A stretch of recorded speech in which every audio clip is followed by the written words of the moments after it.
மாண்புமிகு ஒன்றிய பிரதமர் ஐயா நரேந்திர மோடி அவர்கள் அவர்களுடைய கூட்டணி கட்சி தலைவர்களோட எங்க அப்பா தினகரன் எடப்பாடி பழனிசாமி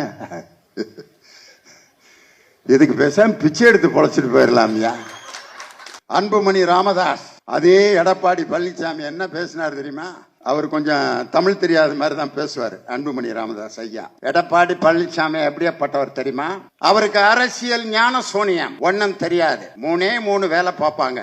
செருப்ப கும்பிடுவாங்க, காலில் உழுவாங்க, கார் டயரை நக்குவாங்க. டயர் நக்கிகளோட நான் போய் இனிமேல் கூட்டணி வைப்பேனா அப்படின்னு சொன்னவர் யாரு? அன்புமணி. அந்த டயர் நக்கிய இவரும் பக்கத்துல பார்த்து உட்காந்து வாங்க. வெக்கம் அல்ல. இதே டிடிவி தினகரன் எடப்பாடி பழனிசாமி என்ன சொன்னார்? 420 அப்படிங்கிற வார்த்தை, அது எவ்வளவு கேவலமான வார்த்தை தெரியுமா?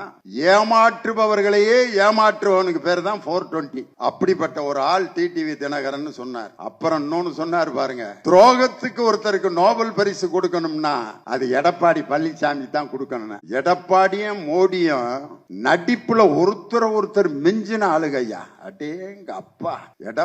இவர் அவரை ஏமாத்த நடிக்கிறாரு, இவரை ஏமாத்த நடிக்கிறாரு. என்னையா இது ஒரு கேடுகட்ட கூட்டணி?